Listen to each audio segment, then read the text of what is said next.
Damning new details continue to trickle out about the Biden family business after the full contents of the so-called laptop from hell were published online. Some of the most disturbing information includes audio of Hunter saying he can get his dad, Joe Biden, to do anything he wants. He'll talk about anything that I want him to, that he believes in. If I say this is important to me, then he will work a way in which to make it a part of his platform. My dad respects me more than he respects anyone in the world, and I know that to be certain. This matters because President Biden and the media spent countless hours on the campaign denying that Hunter's businesses had anything to do with his father's decisions. Congressman James Comer is the top Republican on the House Oversight Committee investigating the Bidens, and he joins us now. Congressman, thank you so much for joining us. Where is the investigation so far? Well, we're continuing to gather data. As you know, the Democrats control the committee hearings because they're in the majority, but we're fully prepared to retake the gavel, hopefully after the midterm elections in January. We continue to gather evidence, and I've been shocked at the amount of evidence now that we have that shows Joe Biden was, in fact, well aware of many of the shady business dealings and many of the shady business characters that Hunter aligned himself with. So you saw the video where Hunter said he would, his father would do anything that he asked. I think now we've seen the sales pitch that Hunter Biden would make to the Russian oligarchs, to the Ukrainian energy companies, to the Chinese Communist Party, all these shady outfits that Hunter Biden's had business dealings with when Joe Biden was vice president. We just now saw the sales pitch, and what we're determining in the House Oversight Committee, the Republicans, is did this compromise President Joe Biden? Did this compromise him in his decision-making process? You know, what are some of the questions that you would ask if you had Hunter Biden in front of you, or some of these other folks who are aware of the, quote, money going to the big guy? What are some of the things you would ask, Congressman? Well, the first question would be, who is the big guy? Who exactly is the big guy? I think we know, but we need to hear it from Hunter Biden's mouth.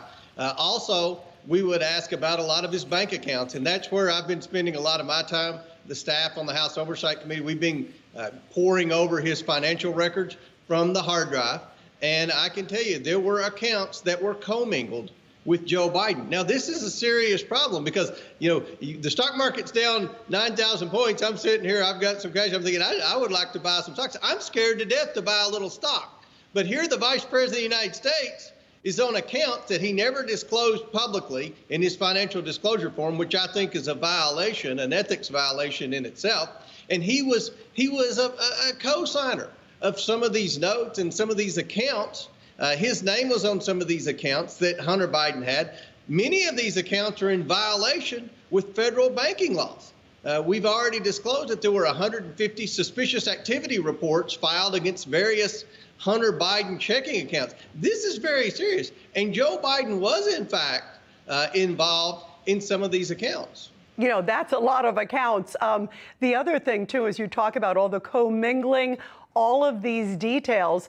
And yet Joe Biden still to this day basically says he knew nothing about his son's business deals. We know that his son took Air Force Two, went over to China. We know that we've seen all these pictures of him golfing with the business partners. It is constant denial. Are you surprised that he hasn't even alluded to even knowing the business partners at this point?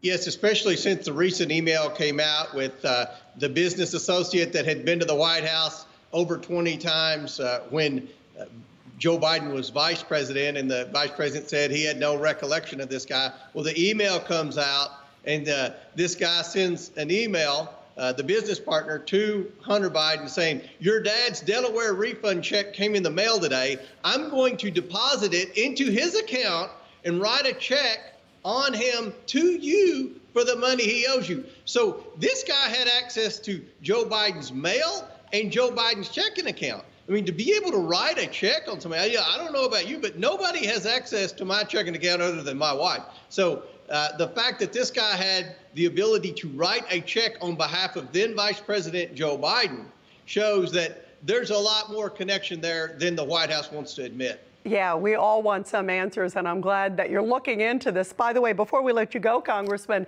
your committee's also demanding answers on Biden's decision to cancel up to $10,000 in student loan debt for borrowers with a household yearly income below $300,000. What ethics rule or law do you think that the White House may be breaking with this policy? It's interesting you're looking into this too. We have determined that many of the staffers in the White House who wrote this law, this executive, it's not a law because it didn't go through Congress, this order by Joe Biden, actually had excessive amounts of student loan. So they benefited personally from language that they got the President of the United States to sign on their behalf. That's an ethics violation. That's something that should be disclosed. I think the American people deserve answers to this, and we've requested that information. But as you can imagine, the White House hasn't provided us with any of the information we've requested yet. Yeah, suddenly they are not available yet again. Congressman James Comer, great to have you here. Thanks so much for being with us.